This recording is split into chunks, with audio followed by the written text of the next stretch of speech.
जय श्री कृष्णा दोस्तों, कैसे हैं आप लोग। मैं आशा करता हूँ कि आप सभी अच्छे होंगे। भगवान श्री हरि की कृपा आप लोगों पर सदा बरसती रहे। दोस्तों आज की कहानी में हम जानेंगे कि द्रौपदी ने ऐसी कौन सी गलती की थी जिसकी वजह से महाभारत शुरू हो गया था। दोस्तों, महाभारत में द्रौपदी एक अहम किरदार है। द्रौपदी के जीवन और चरित्र को समझना बहुत ही कठिन है। उन्हें तो सिर्फ कृष्ण ही समझ सकते थे। द्रौपदी श्री कृष्ण की मित्र थी। मित्र ही मित्र को समझ सकता है। आज हम आपको द्रौपदी की वे 5 गलतियां बताना चाहते हैं जिसके कारण महाभारत की संपूर्ण कहानी बदल गई। यदि द्रौपदी ये गलती नहीं करती तो आज इतिहास कुछ और होता। द्रौपदी की पहली गलती, स्वयंवर में कर्ण का अपमान करना। द्रौपदी कर्ण को चाहती थी, लेकिन जब उसे पता चला कि कर्ण तो सूत पुत्र है, उसने पहली बात तो यह कि कर्ण को स्वयंवर की प्रतियोगिता में भाग नहीं लेने दिया, और दूसरा यह कि उसने कर्ण को बुरी तरह अपमानित किया। यदि वह ऐसा नहीं करती तो परिणाम कुछ और होता। हालांकि द्रौपदी के पिता ने द्रोणाचार्य की मृत्यु की प्रतिज्ञा ली थी और उनका वध अर्जुन के अलावा और कोई नहीं कर सकता था, इसलिए वे चाहते थे कि उनकी पुत्री का विवाह अर्जुन से हो जाए। दूसरी गलती द्रौपदी की यह थी कि पांडवों की पत्नी बनना स्वीकार करना।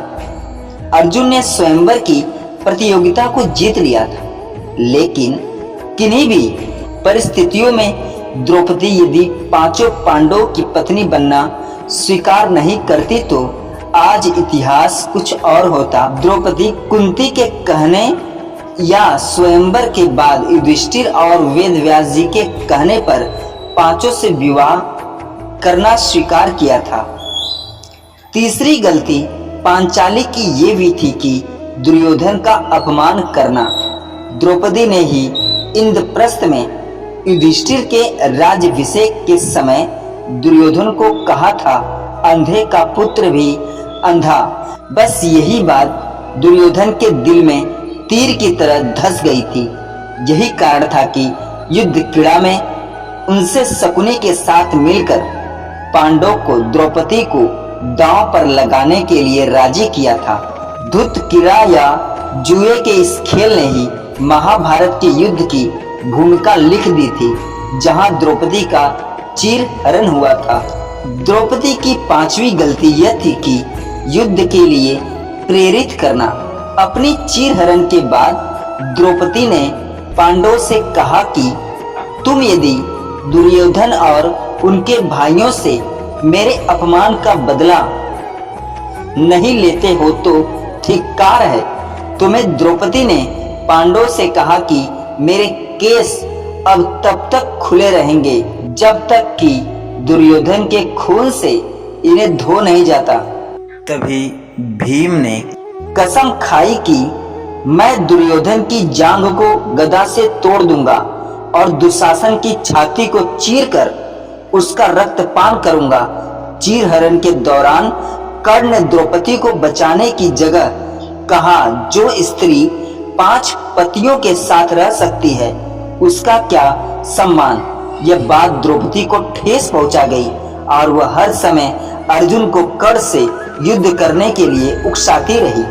5वीं और आखिरी गलती द्रौपदी की ये थी कि जयद्रथ की बुरी नजर। जुए में अपना सब कुछ गंवा देने के बाद जब पांडव वनवास की सजा काट रहे थे, तब दुर्योधन के जीजा जयद्रथ की बुरी नजर द्रौपदी पर पड़ी। उसने द्रौपदी के साथ जबरदस्ती की और उसे रथ पर ले जाने का दुस्साहस भी किया, लेकिन एक वक्त पर पांडव आ गए और उसे बचा लिया। पांडव वहीं पर जयद्रथ का वध करना चाहते थे, लेकिन द्रौपदी ने पांडव को ऐसा करने से तो रोक दिया, जो कि उसकी बड़ी गलती थी। द्रौपदी ने जयद्रथ के सिर के बाल मुंडवाकर 5 चोटियां रखने की सजा दी और सभी जनता के सामने उसका घोर अपमान करवाया। जयद्रथ किसी को अपना चेहरा दिखाने के लायक नहीं रहा और हर पल अपमान को सहता रहा। इस अपमान का बदला जयद्रथ ने चक्रव्यूह में फंसे अर्जुन के पुत्र अभिमन्यु को मौत के घाट उतार कर लिया। तो ये थे द्रौपदी की महाभारत को रचने में खास भूमिका। हालांकि द्रौपदी का उपरोक्त के अलावा और भी बहुत कुछ योगदान रहा। इनमें से कई कार्य हैं जिसके लिए उसकी प्रशंसा भी की जाती है। तो दोस्तों, मैं आशा करता हूँ कि ये जानकारी आप लोगों को अच्छी लगी होगी।